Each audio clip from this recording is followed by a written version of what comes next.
오늘 야복강가에서 야곱이 기도했다. 기도에 씨름을 했다. 대부분 이 말씀을 읽어 우리 기도하자, 기도 열심히 하자 이렇게 설교를 합니다마는 정말 오늘 본문 말씀이 우리에게 그런 교훈을 주기 위해서 있는 것일까 하는 생각을 해봅니다. 그래서 기도 일변도의 생각을 가지신 분들은 무작정 기도만 많이 하면 결과가 생긴다고 생각하면서 어떤 분은 하루에 3시간씩 기도한다. 어떤 분은 열 몇 시간씩 또 기도한다. 또 문제를 가지고 상담하러 가면 금식기도 한 열흘 정도 했냐 뭐 이렇게 물어보기도 하고 그럼 안 들려요? 네. 들리게 좀 해주세요. 저쪽도 좀 들리게 자비를 베풀어 주세요. 네. 조금 들리시나요? 잘 안 들리세요? 네. 제가 바싹 대고 해야 되겠습니다. 장비가 고가라도 운영하는 게 좀 어렵습니다. 여러분이 기도해 주세요. 음향 기술 전문 분야이기 때문에 그렇습니다. 그래서 오늘 본문 말씀 속에서 무엇을 읽어야 될까? 오늘이 사실 그 렉셔너리가 제시하는 야곱에 대한 본문의 이제 마지막 시간이 됩니다. 이제는 야곱의 삶을 관찰하면서 보편적으로 누구라도 거기에서 얻은 교훈을 적용하고 삶에 응용하게 되면 내 삶이 하나님이 약속하신 그 약속의 내용대로 바꿔질 수 있는 그런 일반화시킬 수 있는 객관적인 영적인 삶의 원리를 발견하고 터득하는 게 중요하다 이거죠. 뭐 이 사람이 하면 되고 저 사람이 하면 안 되고 이런 거 말고 이 시대에 하면 되고 저 시대에는 안 되고 이런 거 말고 말이죠. 우리가 믿고 따라가면 하나님이 약속하신 미래가 열려질 수 있는 그런 영적인 원리를 찾아낼 수 있느냐 말이죠. 성경 이야기를 함부로 쉽게 생각하면 안 된다. 어느 분이 그렇게 얘기하시더라고요. 제가 카이스트 교수님이신데 그 방주 얘기하는 걸 제가 들어봤는데 우리나라가 대형 선박 10척, 세계에서 바다에 다니는 10척이면 그 중에 6척, 7척이 우리나라가 만든 거라고 그래요. 배 만드는 기술이 굉장히 좋다고 그래요. 중국이 싼 노동력으로 치고 올라오지만 기술은 여전히 우리를 따라가지 못합니다. 그래서 한참 조선업이 발전할 때 그 연구소가 대전인가 어디 만들어지면서 어떤 배가 제일 안전하냐? 이래서 실험을 하는데 그 중에 하나 실험에 들어간 게 뭐냐면 노아의 방주예요. 모형을 만들어 가지고 성경에 수치가 나옵니다. 그래서 길이, 너비, 높이, 그 비율이 있거든요. 그 만들어 가지고 실험을 했는데 여러분 놀라지 마세요. 가장 안전한 배가 뭔지 아세요? 노아의 방주입니다. 보통 파도가 1m, 2m, 높을 땐 4m, 5m도 치고 드물게는 10m까지 되죠. 그 정도 이상이면 쓰나미라고 그래야 될 겁니다. 어마어마한 힘입니다. 그런데 노아의 방주는 30m도 끄떡이 없대요. 파도.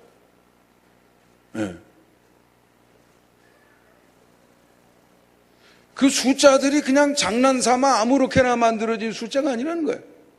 가장 안정적인 비율의 수치라는 거죠. 성경에 숫자 하나도 함부로 아무렇게나 대강 읽지 마세요. 다 거기에 다 뜻이 있고 비밀이 있고 이유가 있고 다 그런 게 담겨 있는 것입니다. 이렇게 얘기하더라고요. 전문가가. 그래서 그때 실험한 결과가 국민일보, 조선일보 그런데 또 KBS 뉴스입니까? 이런 데도 보도가 됐었다 그러는데 혹시 여러분 들어보셨는지 모르겠어요. 연구소가 만들어졌던 초기가 아닌가 하는 생각이 듭니다만 제가 날짜는 기억을 하지 않았습니다. 그래서 성경 속에 있는 이야기 정확하게 제대로 판독해내게 된다고 하면 우리의 삶을 아름답고 탁월하게 만들어갈 수 있는 원리를 찾아낼 수 있다. 저는 요즘 큰 그림을 여러분에게 제시를 하고 있습니다만은 구체적으로 들어가면 그 안에 채워야 될 자세한 원리의 내용들을 우리가 계속해서 찾아내야 되겠지요. 네, 그래서 오늘은 야곱의 마지막 에피소드인데 사실 한 번 더 베델로 이렇게 가는 베델에서 시작해서 베델로 이렇게 다시 돌아가서 마무리가 됩니다만은 한 번 더 보면 좋을 텐데 렉셔너리에는 그렇지 않더라고요. 그래서 오늘로 마무리가 되겠습니다만은 야곱의 이야기 시작하면서 제일 처음에 제가 던졌던 의문은 그겁니다. 쌍둥이로 탄생했어요. 에서와 야곱은 같은 부모님이에요. 같은 DNA를 얻었어요. 같은 아버지의 교훈을 받았어요. 같은 어머니의 음식을 먹고 자랐어요. 같은 집에서 살았어요. 모든 것이 다 똑같아요. 그런데 운명이 극과 극으로 갈렸다 이거예요. 한 사람은 성경에서 거룩한 역사에서 밀려났고 다른 한 사람은 그 중심에 섰는데 중심에 선 사람은 처음부터 장자로서의 자격을 갖췄던 사람이 아닌 오히려 밀려나야 될 사람이 그 안에 들어왔더라 이거죠. 무엇이 그 차이를 만들었습니까?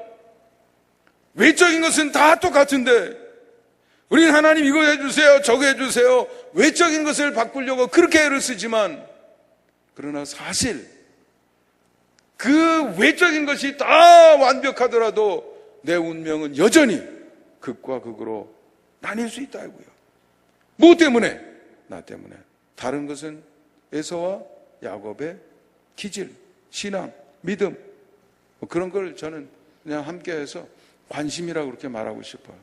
에서의 관심은 밖에 있었습니다. 나가 뛰어놀고 뭐 산 타고 뭐 사냥해오고 이런 관심이에요. 그러다가 가나안 여자 눈 맞아가지고 마음에 들어서 결혼하고 아버지 아브라함은 말이죠. 할아버지 아브라함은 그거 그냥 안 되게 하려고 그렇게 종에게 맹세까지 시켜가면서 하나님과 우리 사이에 언약이 있고 언약을 지키기 위해서는 이렇게 해야 된다고 그렇게 애를 썼던 것인데 에서에게는 관심이 없어요. 야곱에게는 관심이 있었습니다. 하나님에 대한 관심이 있었어요. 왜 우리가 여기에 왔는지 아브라함은 어떤 신앙을 가지고 왔는지 아브라함을 만나주셨던 하나님은 어떤 하나님인지 관심이 있었어요. 여러분 관심이 운명을 만듭니다. 네. 그림 그릴 관심을 가진 사람은요 결국에 가서는 화가가 되거나 디자이너가 되거나 그쪽으로 가게 돼 있어요. 컴퓨터 게임 그렇게 좋아하는 사람은 성공하면 컴퓨터 게임 프로그래머가 되거나 게이머가 되거나 뭐 그쪽으로 가게 돼 있어요. 관심이 운명을 결정하게 돼 있어요. 그런데 관심 중에 가장 중요한 관심이 뭐냐면 살아계신 하나님에 대한 관심이다 이거죠. 네. 관심이 없으면 연결이 안 되게 돼 있어요. 밀려나게 돼 있어요. 여러분 세상의 절반이라고 내가 남자라고 해서 나머지 절반이 나의 결혼 상대예요? 아니에요. 그러면 그 중에 키 큰 사람이요? 아니에요. 많이 배운 사람이요? 아니에요. 큰 집에 사는 사람이요? 그런 거하고는 아무 상관이 없어요. 많이 배웠던 적게 배웠던 날씬하던 키 크던 약하던 튼튼하던 아무 상관이 없어요. 그럼 누가 대상인 거예요? 저한테 관심 있는 사람. 그럼 제가 윙크하면 같이 윙크해줘요. 커피 한 잔 좋지요. 내일 저녁에 막국수 한번 같이 먹을까요? 좋지요. 관심이 있어야 돼. 야곱이 거룩한 역사 중심으로 들어오게 된 것은 하나님에 대한 관심 때문에요. 관심 있는 사람은 교회를 찾게 돼 있고 교회에 출석하게 돼 있고 또 이것저것 활동도 하게 돼 있어요. 관심 때문에 그런 것이죠. 그리고 이렇게 시작이 되는 거예요. 그럼 관심만 가지면 되나요? 안 그래요. 관심 있으면 데이트는 할 수 있지만 그러나 맨날 그렇게 하다 말 거냐 말이죠. 어쩌다 보고. 예? 왜 데이트하는 거예요? 결국은 둘이 함께하는 삶을 위한 것이죠. 안 그렇습니까? 그럼 둘이 함께 하려고 그러면 뭐가 필요해요? 언약이 필요해요. 저도 주례 많이 하지만 성혼 선포하려고 그러면 언약을 해야 돼요. 언약을 해야 성혼을 선포할 수 있어요.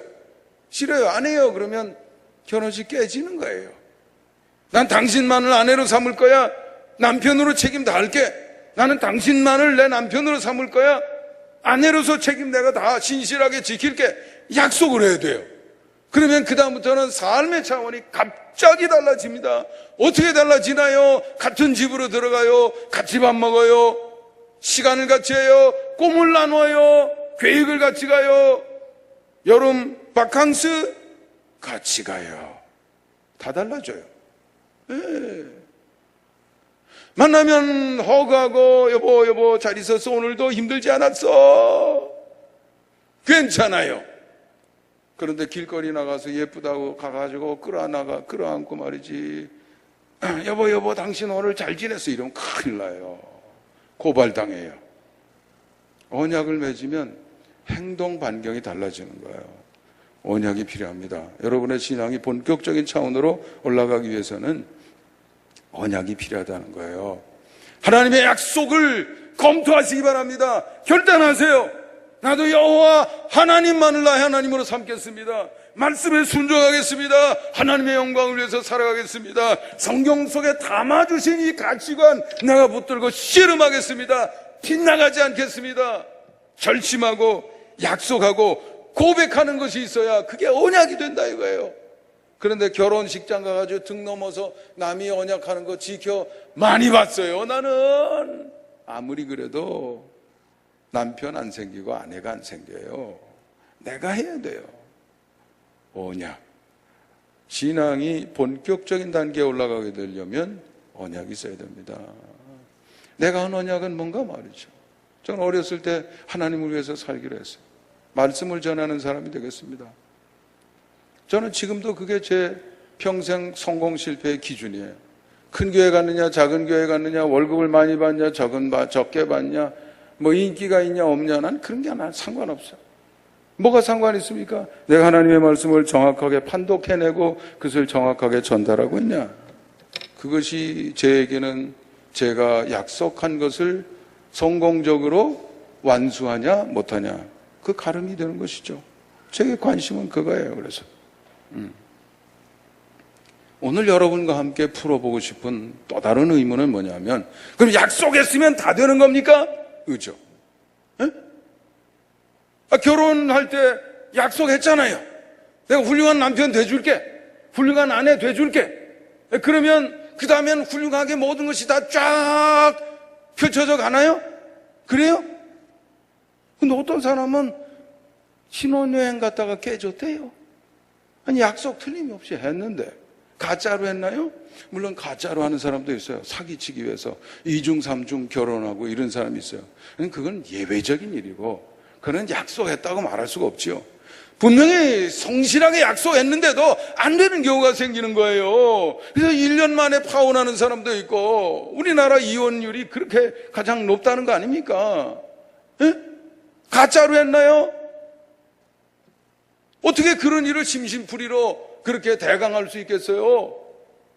드는 비용이 얼마나 많은데, 얼마나 많은 에너지가 들어가는데 내 하루하루 소중한 시간들이 다 거기에 다 결합이 되는 것인데, 대강한 게 아니에요. 진짜로 했어요. 약속했다고요. 그런데도 잘 안 돼.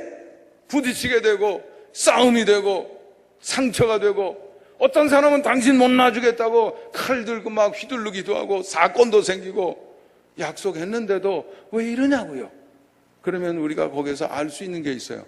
아하, 약속이 본격적인 새로운 삶으로 연결해 주기는 하지만 그것이 결과를 보장하는 것은 아니구나 깨달을 수 있잖아요.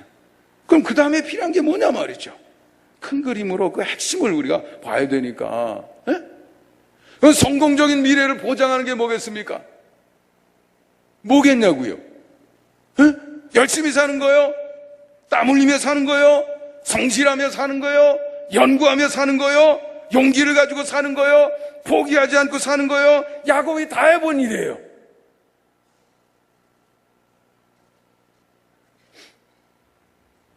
하나님은 약속하셨기 때문에 약속에 신실하셨습니다. 그래서 라반이 뭐 야곱 죽이겠다고 쫓아나섰을 때도 꿈속에 역사하셨어요. 야곱은 몰랐죠. 하나님이 다 도와주신 거예요. 무슨 양들 키울 때 말이죠. 에? 튼튼한 양이면 아롱아롱한 이 새끼가 나오도록 거기에다가 무슨 나무를 갖다가 흔들고 물을 얼룩얼룩하게 만들고, 사실 그렇게 해서 그런 게 나오는 거 아니잖아요. 아이고, 저렇게 애쓰니 하나님이 불쌍하다 생각하셔서 얼룩얼룩한 거 나와라, 하나님이 역사해 주신 거지 사실 아니에요. 네. 근데 그게 뭡니까? 그래도 튼튼한 거면 내 거 될 거니까 그렇게 하고, 빼빼하고 약한 거면 그렇게 안 하고, 다 눈치채게 돼 있어요. 그러니까 라반과 그 아들들이 내 재산 다 뺏어간다는 거예요. 야곱이 와가지고. 그래서 분노심이 생기는 거 아닙니까? 그렇지만 또 라반도 그게 뭡니까? 사실 세상이 그렇게 돌아가죠. 세상은 전부 다 자기 욕심대로 사는 거니까.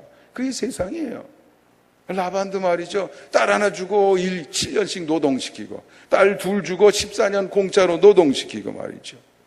그러니까 딸의 마음속에 31장 15절입니까? 뭐라고 그 생각을 가지고 있나요? 아버지가 우리를 팔아먹었다 이거예요. 우리 팔아서 돈 챙겼다 이거예요. 우리의 돈을 다 먹어버렸으니 아버지가 우리 돈 다 먹었다, 이렇게 되는 거죠. 야곱도 문제가 있고 라반도 문제가 있고, 야곱의 문제가 너무 많으니까 그 부인들이 행복하질 않아요. 공평하게 돼야지 왜 차별합니까?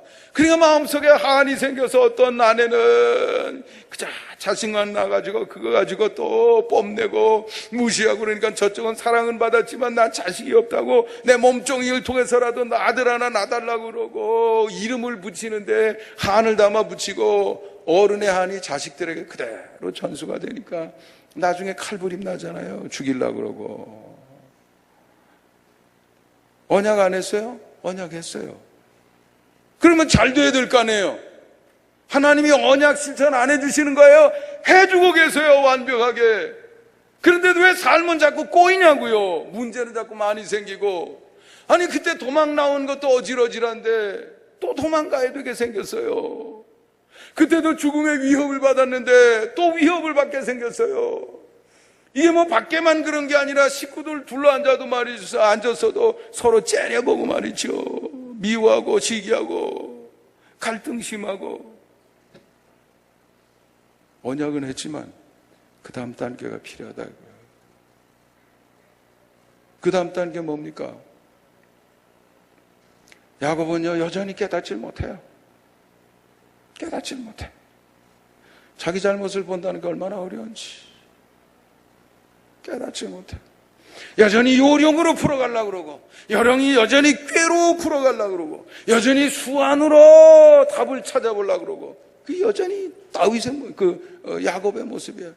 그러니까 여러분 32장으로 건너가서 가만히 살펴보면, 제일 처음에 야곱이 하는 일 32장 3절부터 5절 사이에 보면, 나 고향으로 돌아갑니다. 사람을 보내가지고 먼저 형님의 분위기를 떠보는 거예요. 지금 떠보는 거예요. 나 돌아갑니다. 그러고 나 돌아가는데 형님 은혜 받길 원하면, 형님 은혜 없이는 난 못 살아요. 나한테 은혜를 좀 많이 베풀어 주세요. 그리고 형님이란 말도 안 써요. 얼마나 하여간 머리가 획획 돌아가는 사람이에요. 보통 사람이 아니에요. 그러니까 납작 엎드려서 나의 주, 옛날 신하가 왕에게 하는 말이죠. My Lord, 나의 주님, 형한테 그러고 있어요.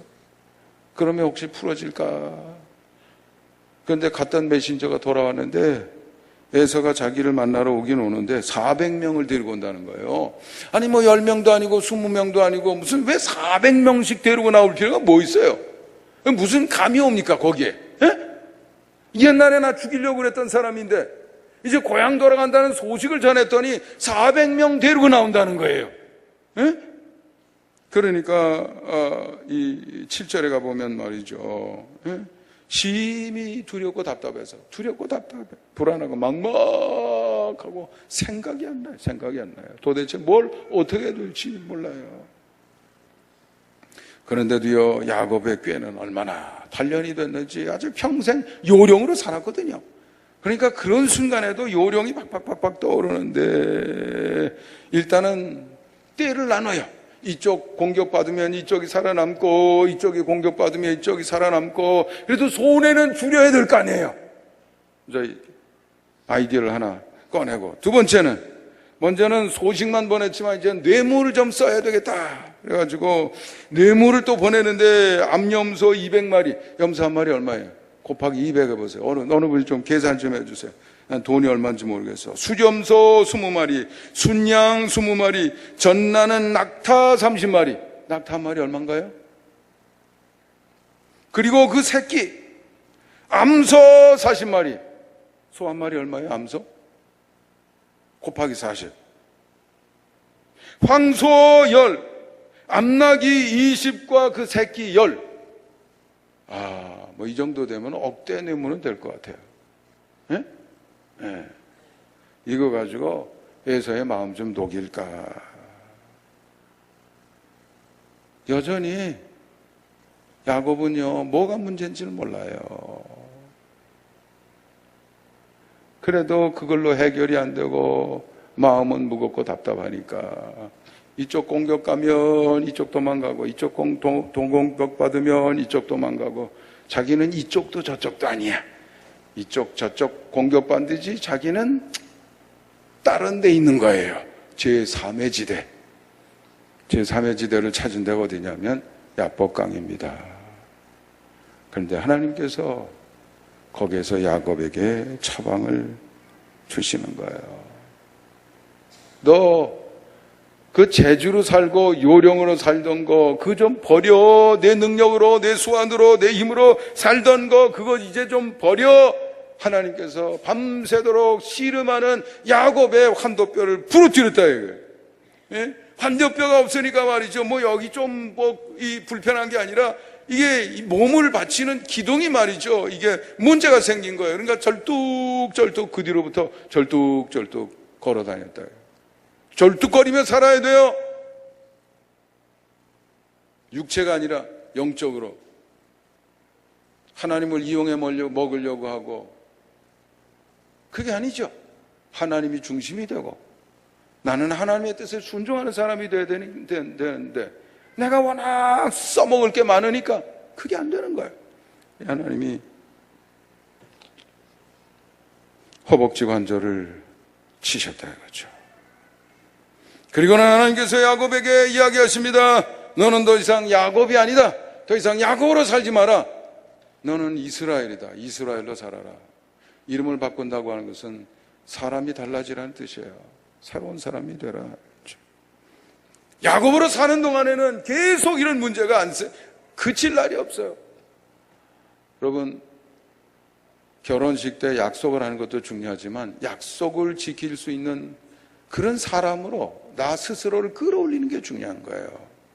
그래야 아내를 안쓰러워하고 남편을 소중히 여기고 그러면서 그게 실천이 되는 것이죠. 그래야 실천이 되는 거거든요. 그러므로 영적 여정의 가장 중요한 부분은 바로 하나님께서 야곱에게 처방으로 내리셨던 거듭남이라 이름을 바꿀 만큼 다른 사람이다 이거죠. 과거는 자기 능력으로 살았다고 하면 이스라엘은 저는 사람, 자기 수완을 내버린 사람, 포기한 사람, 더 이상 써먹을 수 없는 사람, 하나님만 소망으로 삼는 사람 이렇게 하라는 것이죠. 결말이 신기합니다. 그렇게 두려워하고 답답해서 힘들어했는데 막상 에서를 만나보니까 달려오면서 끌어안고 눈물을 펑펑 쏟으면서 아우야 그렇게 해피엔딩을 하게 된 거예요. 선물도 드린다니까 안 받는다고 나도 먹고 살만해 그런 거를 억지로 드리게 되고 에서가 함께하면서 도와주겠다고 얘기했지만은 야곱이 이제 그렇게 폐해를 끼칠 수가 없다 해서 거절을 하게 되고 야곱의 이야기의 큰 그림은 거기서 마무리가 되고 그 다음 과정이 하나 있지만은 그거는 다른 주제로 다음 기회로 넘겨야 될 줄 믿습니다. 여러분은 언약이 필요합니다. 그렇지만 언약만으로는 안 된다는 것을 꼭 기억하십시오. 가장 중요한 것은 나 자신을 하나님이 원하시는 모습으로 끌어올리는 일입니다. 어느 정도 나를 바꿔야 될까요? 완전히 바꿔야 됩니다. 완전히 바꾼다는 뜻은 뭘까요? 성경은 이렇게 이야기합니다. 옛사람이 죽고 새사람으로 거듭난다. 왜 그게 그렇게 중요한가요? 아무리 약속해도 내가 바뀌기 전에는 나의 문제가 여전히 나오기 때문에, 내가 돌감람나무로 있는 동안에는 아무리 노력할수록 더 돌감람이 더 많이 생기는 거예요. 그러나 참감람나무에 접붙이게 되면 노력하지 않아도 참감람나무가 생기는 거예요. 그래서 예수님께서 말씀하시기를 좋은 나무가 나쁜 열매를 맺을 수 없고 못된 나무가 아름다운 열매를 맺을 수 없느니라. 노력하는 것보다 더 중요한 것은 나를 바꾸는 일입니다. 사도 바울은 로마서 12장 2절에서 이 세대를 본받지 말고 오직 마음을 새롭게 함으로 변화를 받아 하나님의 선하시고 기뻐하시고 온전한 뜻을 분별하도록 하라 그랬습니다. 내가 달라져야 보이는 게 달라집니다. 세상이 달라져요. 이것이 큰 그림의 핵심인 것입니다. 어떻게 달라져야 되나요? 어떻게 노력해야 되나요? 성경은 어떤 방법을 우리에게 제시하고 있나요? 성경 나머지 부분에서 깊이 있게 자세히 그런 문제를 다루고 있는 것이죠. 어쨌든 여러분은 이 큰 그림을 오늘 보시고 이 나침반을 봐서 이렇게 크게 가는 내 신앙생활의 과제, 내가 관심 단계라고 그러면 언약의 단계를 목표로 하고, 내가 하나님 앞에 다짐하고 언약한 게 있다고 하면 그 다음에는 나를 끌어올리는 일에 우리가 목표를 두고 어떻게 할까요? 성경에서 그 방법을 찾아야 될 줄 믿습니다. 여러분의 미래가 빛난 미래가 될 줄 믿습니다. 아름다운 미래가 될 줄 믿습니다. 여러분이 성취한 만큼 나온다 이거죠. 바뀌지 않으면 문제가 반복이 됩니다. 바뀌지 않으면 제자리에서 맴돌게 됩니다. 꼭 기억하시기를 바랍니다. 잠시 눈을 감고 오늘의 말씀을 돌아보면서 자기 성찰의 시간을 갖도록 합니다.